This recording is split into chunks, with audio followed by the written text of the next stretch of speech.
Baik, terima kasih Anda masih bersama kami di program Jelang Pilkada dengan tema isu Pilkada Rasa Pilpres. Dan kami membuka dialog interaktif bersama pemirsa di rumah dan dimanapun Anda berada melalui 021-5155-111. Dan belakangan ini memanas. Beberapa pemilihan gubernur di sejumlah provinsi memanas, ditambah lagi memanasnya para akun-akun bodong ataupun buzzer-buzzer menyebarkan isu hoax maupun sara. Menanggapi hal ini ataupun peristiwa dan ataupun fenomena yang sudah terjadi ini, kita ke Bang Emrus terlebih dahulu. Seperti apa Bang Emrus melihat fenomena para buzzer-buzzer yang menyebarkan isu hoax dan sara terhadap beberapa paslon yang bertarung? Baik, saya terus terang mengatakan bahwa saya sebagai dosen pengajar kajian media, begitu ya, bahwa kita harapkan dulu memang mainstream media, TV, radio dan lain-lain ini yang bisa menguasai ruang publik. Dengan masuknya sosial media ini menjadi suatu antitesis, gitu. Artinya ada suatu gerakan civil society terhadap kekuatan dari mainstream. Ternyata kenyataan berbeda. Artinya bahwa sosial media justru lebih dahsyat diolah dibanding media mainstream. Kenapa? Media mainstream masih terikat dengan kode etik jurnalistik, masih terikat dengan undang-undang pers dan lain sebagainya, dan masih terikat dengan katakanlah tanggung jawab moral, gitu ya, tanggung jawab sosial.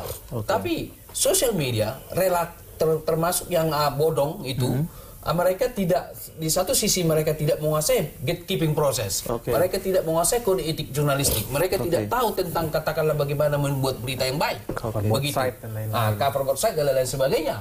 Tetapi di sisi lain boleh jadi juga mereka mengetahui itu, tetapi dimanfaatkan. Maka tidak tertutup kemungkinan bahwa satu orang bisa mengendalikan ratusan atau mungkin ribuan akun dengan dibantu oleh komputer, misalnya seperti itu. Nah, oleh karena itulah bahwa amat sulit sebenarnya sesungguhnya kita percaya bahwa pesan yang ada di sosial media itu karena bisa dikendalikan oleh satu orang dengan beberapa akun.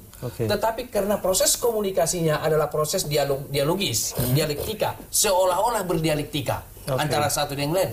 Teori komunikasi mengatakan jika pesan itu berdialektika, efeknya akan behavior. Terlebih dahulu, kita terima telepon terlebih dahulu. Halo, dengan siapa di mana?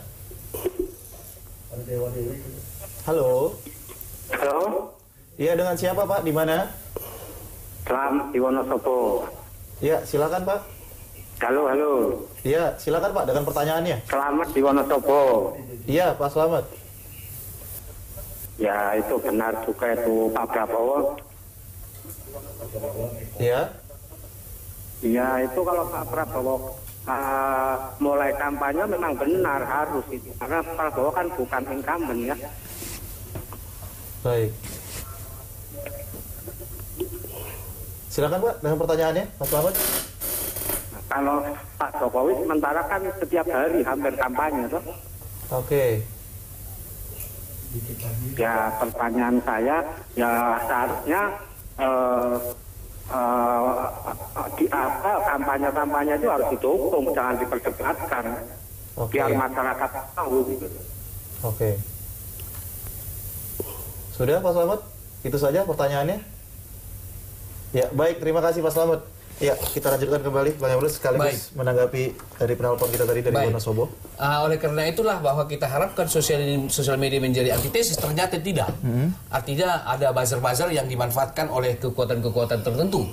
Bisa itu justru bisa dikendalikan oleh pemilik modal yang ada di belakangnya. Karena tidak secara teknologi bisa saja pemilik modal ini disediakan satu ruangan tertentu, di situ sekian komputer dengan teknologinya, masing-masing komputer di situ ada satu orang di situ mengoperasikan dan bisa kerja save mereka, 3 save misalnya, sehingga bisa menyerang atau katakanlah menyampaikan pesan ke ruang publik di mana mereka belum menguasai tentang proses komunikasi politik, tentang komunikasi massa tersebut. Nah, ini sangat berbahaya. Oleh karena itulah saya pikir 2 tahun yang lalu saya sudah katakan adalah bahwa andaikan IKTP berhasil, setiap akun itu dimulai nomor KTP.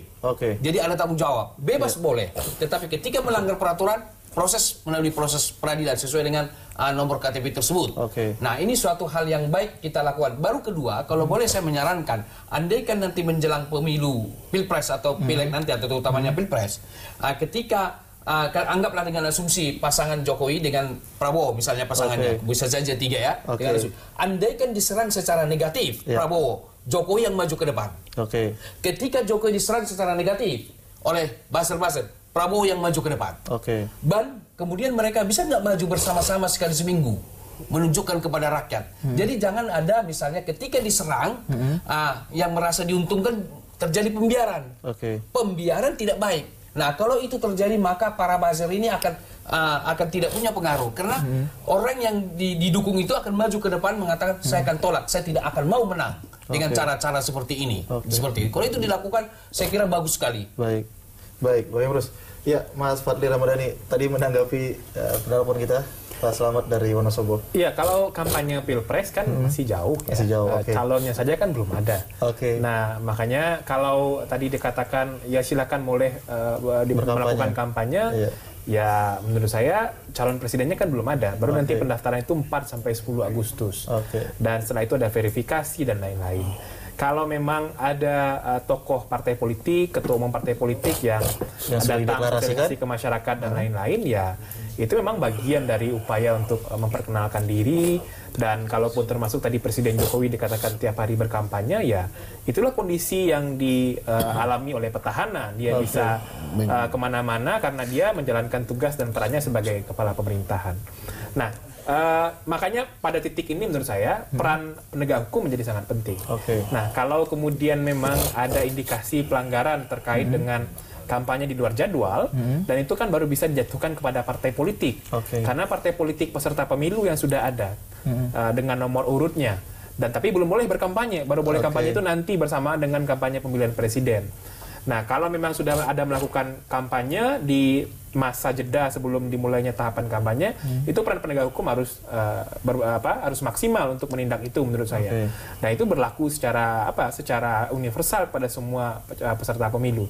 Kalau menindak pasangan calon presiden, kan calon presidennya belum ada. Jadi belum ada yang bisa ditindak. Nah, apakah itu soal keterbatasan ruang penegakan hukum?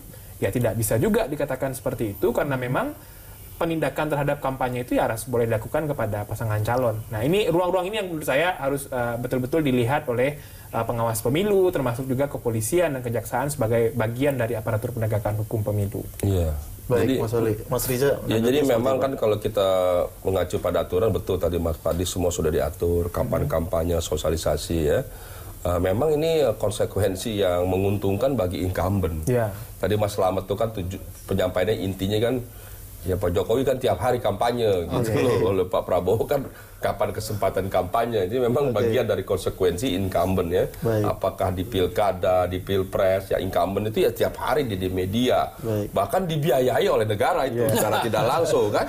Kalau mengundang media itu kan ya ngopi-ngopinya, kue-kuenya ya disiapkan oleh negara. Kalau gubernur menjamu, presiden menjamu, ya kan. Tapi bahkan berbagai acara. Bagian dari kunjungan kerja. Iya, macam-macam, apapun itu, mau kunjungan kerja, meresmikan satu acara, ya kan? Itu kan bagian dari tugas-tugas incumbent. Tapi itu juga bisa dibilang itu juga bagian dari kampanye. Makanya setiap incumbent dimanapun berusaha menggunakan, ya saya sering menyebut kewenangan, kekuasaan, fasilitas, anggaran, kan begitu, program yang ada di pemerintah pusat atau daerah. Ya, untuk kepentingannya juga. Berarti sama halnya seperti anggota DPR lagi reses? Beda. Kalau anggota DPR reses itu beda. Kalau kepala daerah coba lihat. Ya mohon maaf, mulai dari mengkampanyekan daerahnya bersih, sehat, selalu saja ada foto incumbent gitu. Selalu ada foto bupati, foto gubernur yang disisipkan. Iya, kenapa sih nggak kasih kepala dinas kan gitu, kan begitu. Presiden juga begitu di mana-mana kan. Kenapa sih nggak? Bahkan menteri juga begitu, banyak yang genit juga. Kenapa sih nggak kasih dirjennya aja lah? Ya, atau kasih artis, pelawak, begitu gitu. Prabowo juga jadi presiden nanti begitu juga kan? Enggak, mudah-mudahan. Jadi itu menurut saya juga perlu masyarakat mengetahui. Memang incumbent itu selalu memang agak sumir ya Mas Fadli ya. Apakah ini jadi bagian kampanye? Tapi yang pasti itu sebetulnya kampanye tersembunyi atau itu bagian dari pencitraan yang selalu digunakan, dimanfaatkan oleh incumbent, oleh Pak Jokowi sekarang. Dia keliling, dia ke sana, dia ke sini, ya kan? Penuh dengan media, pemberitaan, semua, bahkan pemerintah. Beberapa kali juga pemerintah sempat salah juga, kita kritisi juga di DPR gitu loh. Pemerintah tuh harus netral, tidak boleh kekuasaan kewenangan dan program-program di lingkungan istana itu yang mendukung gitu. Termasuk ribut-ribut kemarin soal bagi-bagi sembako itu kita kritisi. Kenapa? Yang namanya polisi, tentara tidak boleh ikut-ikut bagi-bagi sembako, itu tidak boleh gitu loh. Harusnya presiden punya tim sendiri. Nah itu juga perlu dikritisi. Mungkin maksudnya pengamanan yang lain. Tidak boleh dia menyentuh gitu sembako membagikan, itu sudah salah. Nah, kita kritisi. TNI, Polri tidak boleh. Kan rame di media sosial, di medsos. Supaya netral. Nah ini yang berbahaya. Jadi incumbent itu dia harus lebih hati-hati, lebih cermat, lebih teliti, atau lebih rendah hati lah gitu Bung Ermus ya. Karena dia punya kekuasaan. Karena orang yang di oposisi, orang yang di luar itu lebih sensitif. Umumnya kan begitu. Nah justru kita yang berkuasa, siapapun yang berkuasa, dia harusnya lebih hati-hati, teliti. Jangan terlihat apalagi terang-terangan begitu menggunakan kekuasaan program, itu berbahaya. Ini yang menimbulkan masalah. Itu selalu saya nyampaikan, kalau ingin damai demokrasi, kuncinya sederhana. Tegakkan aturan dan kebenaran dalam regulasi yang sudah disusun. Dan khusus bagi aparat penegak hukum, dia harus betul netral, independen, di tengah-tengah dan adil. Dan harus bertindak sesuai dengan aturan ketentuan. Jangan kelihatan berpihak.